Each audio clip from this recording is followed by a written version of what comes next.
अरे साथियों तुम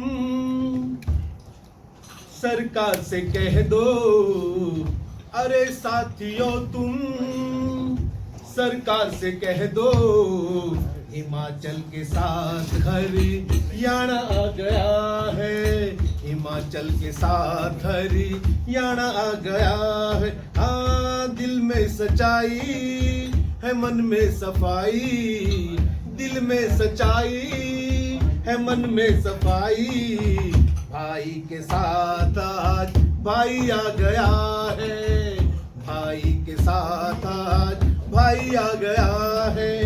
अरे साथियों तुम सरकार से कह दो, हिमाचल के साथ हरियाणा आ गया है, हिमाचल के साथ हरियाणा आ गया है।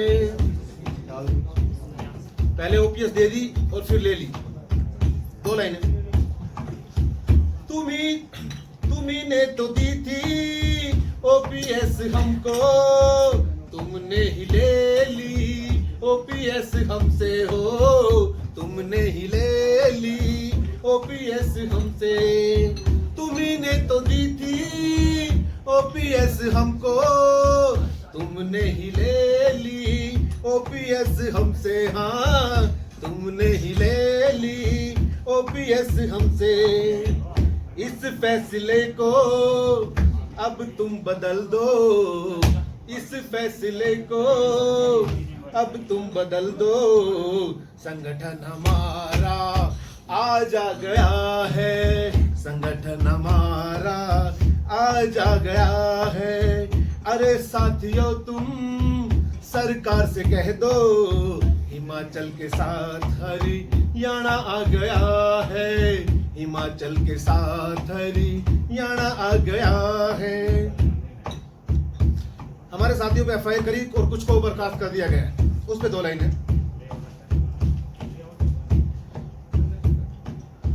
तुमने किए हैं जो बर्खास्त साथी, तुम ही कर दो उनको बहाल वो साथी। हाँ, तुम ही कर दो उनको बहाल वो साथी। संघर्ष जारी है। आप सबको पता है कि कर्मचारी वर्ग अपने अधिकारों को लेकर संघर्ष करता रहता है, लेकिन हिमाचल की एक ऐसी सरकार है जिसने शांतिपूर्ण धरना प्रदर्शन के ऊपर शिक्षकों के ऊपर एफआईआर दर्ज की और हमारे बहुत से साथियों को निलंबित कर दिया। इससे हमारे सभी शिक्षकों में बहुत रोष है। हमने भी आज धरना स्थल पर पहुंचकर हमारे शिक्षक साथियों का समर्थन किया, जो भी उनकी जायज मांगे हैं उनका समर्थन किया, और आज हम आपके सामने सरकार से मांग करते हैं कि जो शिक्षकों की जायज मांगे हैं उनको लेकर शिक्षक संगठन के साथ बातचीत की जाए और इस मामले का समाधान किया जाए। क्योंकि मैं इस मांग पत्र को देख रहा था, इसमें कोई भी ऐसी मांग नहीं है जो कि सरकार द्वारा और शिक्षकों के संगठन जो हमारा प्राथमिक शिक्षक संघ है उसके द्वारा डिस्कस न की गई और उन पर सहमति न बनी हो। लेकिन फिर भी सरकार में कोई ना कोई ऐसा पेच फंसा हुआ है जिसकी वजह से सरकार में और शिक्षक संघ में समझौता नहीं हो पा रहा। इसके साथ ही साथियों, आज इस मंच से मैं हिमाचल प्रदेश की सरकार को यह चेतावनी भी देना चाहता हूं कि यदि जल्दी सरकार ने शिक्षकों की मांगों के ऊपर ध्यान नहीं दिया और इनको बातचीत के जरिए नहीं सुलझाया, तो अखिल भारतीय प्राथमिक शिक्षक संघ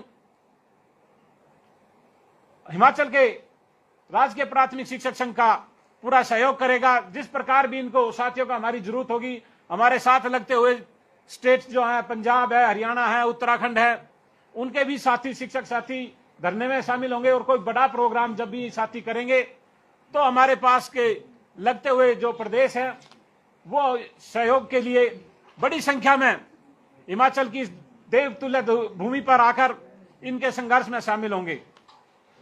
धन्यवाद साथियों।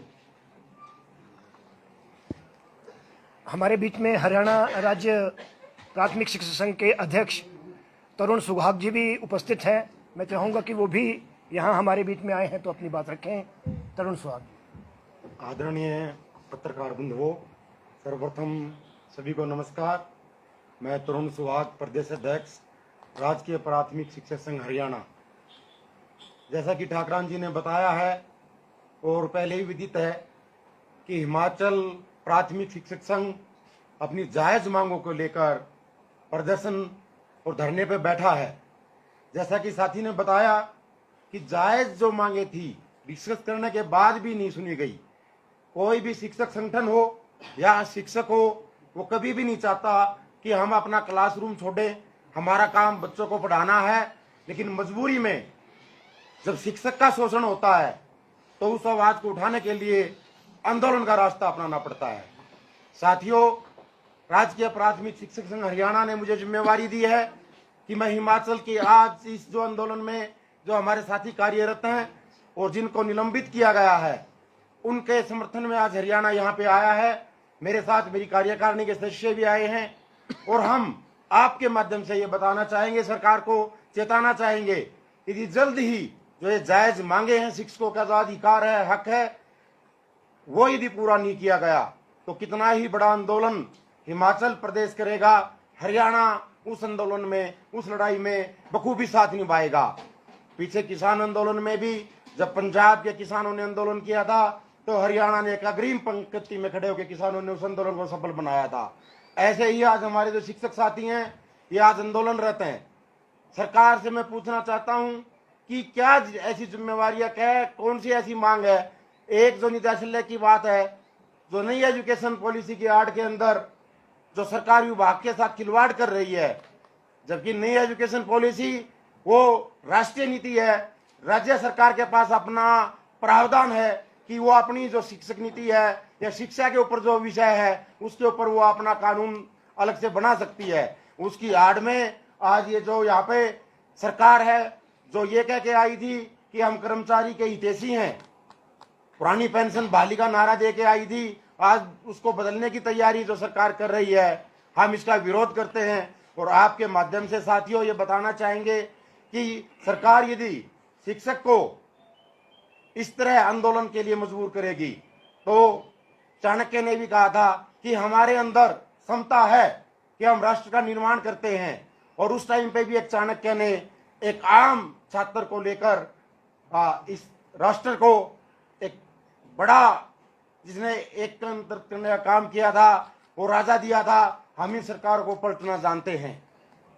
आज ये लोकतंत्र का नाम लेके सरकार जो ये खेल कर रही है, हम उसका विरोध करते हैं और आपके माध्यम से पुनः सरकार को चेताना चाहते हैं। यदि सरकार इन जायज मांगों को जल्द ही हिमाचल प्रदेश के प्राथमिक शिक्षकों को, इनके प्रतिनिधिमंडल को बुला के पूरा नहीं करती तो जो भी आंदोलन, जो भी कदम हिमाचल के शिक्षक, हिमाचल का प्राथमिक शिक्षक संघ का संगठन उठाएगा, हरियाणा प्रदेश अग्रिम पंक्ति में अपने भाइयों की लड़ाई में साथ रहेगा।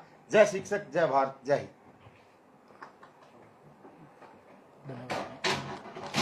आज की इस प्रेस वार्ता में हमारे मध्य हमारे सहयोगी अखिल भारतीय प्राथमिक शिक्षक संघ और प्राथमिक शिक्षक संघ हरियाणा के साथी आए हैं। ये इन्होंने अपना समर्थन हमें दिया है और इस बात पर दुख व्यक्त किया है कि जायज़ मांगों को भी सरकार जो है वो सुनने को तैयार नहीं है। इसके साथ साथ मैं ये बताना चाहूँगा कि सरकार का जो ये रवैया डराने और धमकाने का है, इससे अपना वो विचार बदलें और बातचीत के रास्ते से इसका कोई हल निकालें। और हमें मजबूरन नहीं तो अगला कदम उठाना पड़ेगा, जिसके लिए हमारे जो साथी है, हमारे साथ लगते दूसरे राज्य है, वो भी हमेशा हमारे साथ देने के लिए तैयार है। जैसे आप जानते हैं कि 21वें दिन में आज हमारा अनशन चल रहा है। 21 दिन हमारे पाठशालाओं से अध्यापक जो है वो बारी बारी से यहाँ पर आ रहे हैं। हम नहीं चाहते कि पाठशालाओं में बच्चों की पढ़ाई प्रभावित हो, लेकिन ये प्रभावित अगर हो रही है, शिक्षकों को स्कूल के बजाय धरने पर आना पड़ रहा है, तो उसके लिए सरकार जिम्मेवार है। सरकार इसके लिए पुनर्विचार करे और जो पहले की कोई भी डायरेक्शन है उसको वापस लें, बातचीत के माध्यम से इसका हल निकाले। धन्यवाद। जैसे कि आपने कहा 21 दिन हो गए हैं, कितना और इंतजार करेंगे? कब तक आप जो है इस तरह से आंदोलन को अभी थोड़ा शांत रखेंगे? देखिए, ये तो सरकार को देखना है। हमने तो जो कदम उठाया है, हमारा जो मांग पत्र है, हम बार बार ये कहते आए हैं कि सरकार इस पर विचार करे। अगर कल ही कर दे तो हम तो कल ही वापस ले लेंगे, लेकिन जितना लेट सरकार करेगी हमें तो उस धरने में रहेंगे, बल्कि उसको और तेज करेंगे। जब से आप अनसर में बैठे हैं, क्या कोई सरकार का नुमाइंदा आपके पास आया है, कोई बातचीत का हाथ आगे बढ़ाया है कि नहीं? नहीं, ऐसा कुछ नहीं है, बल्कि 2 दिन पहले निदेशालय में एक बैठक थी जिसमें हमारे सम्माननीय सचिव महोदय और शिक्षा मंत्री महोदय पूरे दिन उपस्थित रहे, लेकिन उन्होंने वाजिब नहीं समझा कि वो वहाँ से 2 पैड़ियाँ उतर करके नीचे जो हमारे अंचल पर लोग बैठे हैं उनसे कोई बात कर ले। ये सरकार का रवैया है। सर, एक बात जानना चाहते हैं कि एक शिक्षा निदेशालय का विरोध जो है, प्राथमिक जो पीटीएफ है, वो क्यों कर रहा है? देखिए, हमने पहले भी हर बार प्रेस वार्ता में ये कहा है, दूसरे माध्यम से भी सरकार को ये सूचित किया है कि जो भी बदलाव शिक्षा के क्षेत्र में किया जाना है उसमें शिक्षाविद की राय जरूरी है, वो ली जाए। आप जानते हैं कि पहले सरकार ने एक कमेटी गठित की थी जो शिक्षा सचिव के हस्ताक्षर से बनी थी। शिक्षा सचिव उसके अध्यक्ष थे, उसमें जो विभाग के बाकी पदाधिकारी थे, joint secretary, deputy secretary, additional secretary, director, वो उस कमेटी में रखे। लेकिन जब हमने ये विरोध किया कि ये कमेटी जो ब्यूरोक्रेट्स की रहेगी, इसमें बदलाव किया जाए और जो मेन स्टेक होल्डर है उनमें से कुछ लोगों को लेकर के इस कमेटी का गठन किया जाए, लेकिन सरकार ने उसमें भी क्या किया कि उस कदम से एक कदम पीछे हटके वो कमेटी बदल दी। उसमें अब जो है वो कुछ एमएलए और कुछ प्रिंसिपल्स उसमें डाले हैं, जबकि सबसे बड़ा स्टेक होल्डर प्राइमरी जो पीटीएफ है, हमारी प्राइमरी टीचर फेडरेशन है, वो सबसे बड़ा स्टेक होल्डर है। क्योंकि ये शिक्षा मंत्री ने पहले भी कहा था कि अगर ये इसकी गाइडलाइन फाइनल करनी है तो हमें मेन स्टेक होल्डर से पहले बात करने की, जिसमें मुख्य स्टेक होल्डर प्राथमिक शिक्षक संघ है। इसकी रूपरेखा कैसे बननी है, क्यों इसका विरोध किया जा रहा है, कहाँ इसका समर्थन करेंगे, वो जब कोई उस कमेटी में कोई हमारे लोग होंगे, कहीं टेबल टॉक होगी, कोई बातचीत होगी। और हमने बार बार ये कहा था कि इसको इम्प्लीमेंट करने से, हम आज भी कह रहे हैं कि आप इसकी नोटिफिकेशन करने से पहले एसओपी जारी करें, ताकि पता तो लगे कि आप कर क्या रहे हैं। क्योंकि सरकार के आदेश तो रात को आदेश करते हैं, सुबह पता लगता है कि ये नोटिफिकेशन हो गई थी, जबकि स्टेक होल्डर के साथ सारी पॉलिसी डिस्कस होनी चाहिए। और जो मेन मुद्दा है कि हम ये एसओपी है भाई, ये करने जा रहे हैं, हो सकता है वो ठीक ही हो, लेकिन जब तक वो पिटारा खुलेगा नहीं तब तक ये मालूम नहीं होगा कि वो करने क्या जा रहा है। देखिए, संघर्ष को बढ़ाने के लिए कई तरह के कदम हो सकते हैं, वो आने वाला वक्त बताएगा कि हमें क्या कदम उठाना है। पर मैं इतना कह रहा हूँ कि हमारी पहली प्राथमिकता ये है कि सरकार हमारी बात सुने और जो हमारी जायज़ मांगे हैं उस पर विचार करें, उसको अमली जामा पहनाएं। अगर वो ऐसा नहीं करती है तो हम अपने संघर्ष को तेज करने के लिए अगला कदम उठाएंगे, वो कुछ भी हो सकता है। 20 दिनों से ज्यादा का समय हो गया है, सरकार वार्ता के मूड में नजर नहीं आ रही है, तो ऐसे में प्राथमिक शिक्षक अपने अगले कदम के लिए डिले क्यों कर रही है? देखिए, ये हमारा सब्र है। आप जानते हैं कि मैंने पहले भी कहा है कि 1 वर्ष पहले ये धरना हो जाता जो 26 तारीख हुआ था, लेकिन वो हमारी पेशेंस थी। हमने विश्वास रखा कि चलो सरकार को आज नहीं तो कल ध्यान आएगा, 15 दिन के बाद आएगा, 1 महीने के बाद आएगा। अभी भी हम ये सोच रहे हैं कि सरकार को देर सवेर कुछ समय में सोचे कि सरकार वार्ता के लिए बुलाएगी और कोई जो हल निकलता होगा वो निकालेंगे। अगर ये लगेगा तो विलम्ब हमारी तरफ से कुछ नहीं है, हम बिल्कुल तैयार है। लेकिन ये हम इसलिए रुके हुए हैं कि अगर हमने चाहते कोई ऐसा कदम उठाना पड़े, वो हमारा कोई अगला कदम उठाना शौक नहीं, मजबूरी है।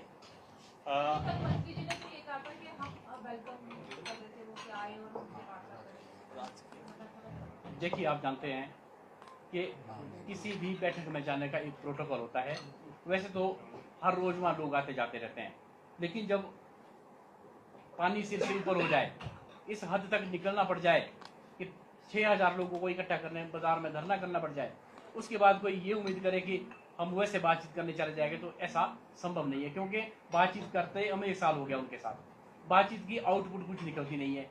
कागज एक वहाँ से नोटिफिकेशन निकल, कोई उसकी प्रोसीडिंग जारी नहीं होती है, तो ऐसी बातचीत का क्या मतलब है? अगर वो सच में बातचीत करना चाहते हैं तो मैं आज आपके प्रेस के माध्यम से ये संदेश सरकार को देना चाहता हूँ कि वो कल ही चिट्ठी निकाले कि वो बातचीत के लिए आए। हम बिल्कुल उनके जो आदेश होंगे उसका पालन करेंगे। शिक्षक बैठे हुए हैं, क्या वो छुट्टी लेकर आ रहे हैं, क्या उनके नहीं, वो छुट्टी लेकर आ रहे हैं। ये हमारा कर्मिक अनशन है, 24 घंटे के लिए वो बैठते हैं। दिन के 2 बजे हमारी शिफ्ट चेंज होती है और 4 से 6 लोग उसमें धरने पर बैठते हैं। वो वहाँ से छुट्टी लेकर आते हैं और जब छुट्टियाँ खत्म हो जाएगी तो अवैतनिक अवकाश लेने के लिए भी हमारे शिक्षक बिल्कुल तैयार बैठे हैं। आपको वेतन मिल गया है इस बार? हाँ, इस बार मिल गया है। हिमाचल प्रदेश राजकीय अध्यापक संघ के अध्यक्ष हैं वीरेंद्र चौहान, वो कह रहे हैं कि आपको मान लेना चाहिए जो आपकी डिमांडें हैं वो कहीं ना कहीं उन्होंने गलत ठहराया है, लेकिन जो आपके आंदोलन के ऊपर कार्रवाई हुई थी उसका उन्होंने हालांकि विरोध किया है और कहा है कि आपको अपना आंदोलन वापस ले लेना चाहिए। देखिए, मैं किसी भी संगठन के किसी नेता पर व्यक्तिगत टिप्पणी करना नहीं चाहता, ना मेरे ध्यान में है। पर जब आपने ये बात पूछी ली है तो मैं आपको बताना चाहूँगा कि वो किसी संगठन के नेता नहीं है। जितने संगठन है वो सबको जोड़ती ये कहते हैं कि हम तो सारे कर्मचारी हिमाचल प्रदेश के मेरे संगठन में हैं। अब पिछली जो आपकी प्रेस वार्ता हुई उसमें शायद उन्होंने ये भी कहा कि प्राइमरी टीचर फेडरेशन के जो लोग हैं वो भी मेरे सदस्य हैं। अगर वो उनके सदस्य है तो वो उनके बीच क्यों नहीं बैठते वहाँ जाकर के, अगर उनके वो सदस्य है। तो मैं ये कहना चाहूँगा कि जो जिनका आप नाम ले रहे हैं, मैं तो नहीं लेना चाहूँगा, मैं इतना कहना चाहूँगा कि वो तब तक विरोध करते हैं जब तक उनका अपना उल्लू सीधा ना हो जाए। उनको सिंगापुर जाना था टूर पे, तब तक वो ये कहते रहे कि बिल्कुल इसमें बड़ा भारी घोटाला है और ये बिल्कुल गलत हो रहा है, सरकार जो कर रही है बिल्कुल गलत कर रही है, हम इसके पक्ष में नहीं है। जैसे ही उनका नाम जो है सिंगापुर की सूची में शामिल हुआ वैसे ही वो सारा घोटाला भी खत्म हो गया। और उसके बाद सरकार को भी ये लगता है कि एक आधे ऐसे नेता को पहले केरल भेज दो, उसके बाद सिंगापुर भेज दो, ताकि उसको कहीं खड़ा करना हो किसी के खिलाफ बोलने के लिए तो एकदम फोन करके बुलाएं कि प्रेस में जाके ये बोल दो कि ये ठीक है। तो उसके बारे में मैं इतना ही कहना चाहूंगा, वो भी आपके जवाब में, बाकी मैं कोई टिप्पणी नहीं करना चाहूंगा। सर, उन्होंने एक पॉइंट ये भी ऐड किया था, अगर उनकी जानकारी या मेरे जानकारी सही है, कि हिमाचल प्रदेश देश का एक राज्य है जहाँ 2 शिक्षा निदेशालय है।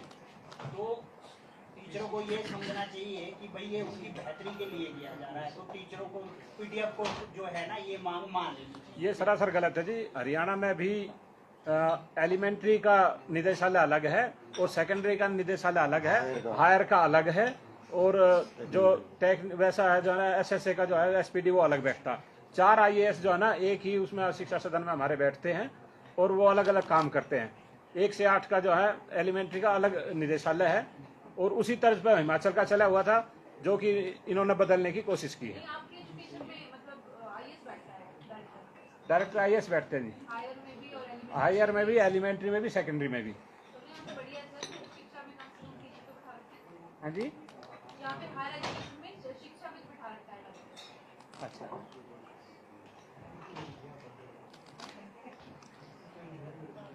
देखिए, जहाँ तक मैं आपको थोड़ा सा बताना चाहूँगा कि वीरेंद्र चौहान जी एक शिक्षक नेता की तरह कभी बात नहीं करते हैं। वो एक सरकार के प्रतिनिधि के रूप में अपना वक्तव्य देते हैं। शायद उन्होंने उस हिसाब से ठीक दिया हो कि एक्चुअली है क्या है कि सरकार को जो लगता है वो यहाँ से सेक्रेटरी जा करके वहाँ से उसका चम्मच पी करके आते हैं कि क्या बोलना है और आगे उसको बोल देते हैं, जो कि शिक्षा के हित में नहीं है। हम प्राइमरी टीचर फेडरेशन के लोग आपको एक बार फिर बता देना चाहेंगे कि हम शिक्षा में गुणवत्ता लाना चाहते हैं और शिक्षा में गुणात्मक सुधार लाना चाहते हैं। हमने उसके लिए प्रयास भी किए हैं और उसके रिजल्ट भी सामने आया है कि जहाँ हिमाचल प्रदेश 21वें नंबर पर था, आप शिक्षा मंत्री से पूछ लीजिए। हमने एक बार नहीं 4-5 बार स्टेट की गूगल मीट की है कि ये टेस्ट होने जा रहा है, इसमें हिमाचल का जो स्थान है वो ऊपर आना चाहिए। और यहाँ तक कि एक बार तो शिक्षा मंत्री को भी जोड़ा मीटिंग में, हमने बार बार रिक्वेस्ट किया और उसका परिणाम ये था कि हिमाचल प्रदेश पहले नंबर पर आया। आपको क्या लगता है कि वीरेंद्र चौहान से इंटरेस्ट हो सकता है? नहीं, मैंने पहले कहा कि मैं किसी के खिलाफ कोई टिप्पणी नहीं करना चाहता। वो तो इसलिए मैं इंटरेस्ट तो मैंने आपको बता ही दिया कि उनको जब लगता है कि मेरा ये काम फंस गया तो वो उसके बारे में कह लेते हैं। आपके सामने है सिंगापुर की रीडर एस्टेट के ऊपर कितने उन्होंने आरोप लगाए कि बड़ा भारी घोटाला हो रहा है, बड़ी गलत लिस्टें बन रही है, बड़ा गलत हो रहा है ये तो। लेकिन जिस दिन उनका नाम ऐड हो गया उसके बाद कोई ऐसी स्टेटमेंट, मुझे लगता है कि आपको ज्यादा जानकारी होगी, ऐसी स्टेटमेंट कोई आई नहीं है। उस दिन से वो तारीफ करनी शुरू कर दी हमने। Thank you.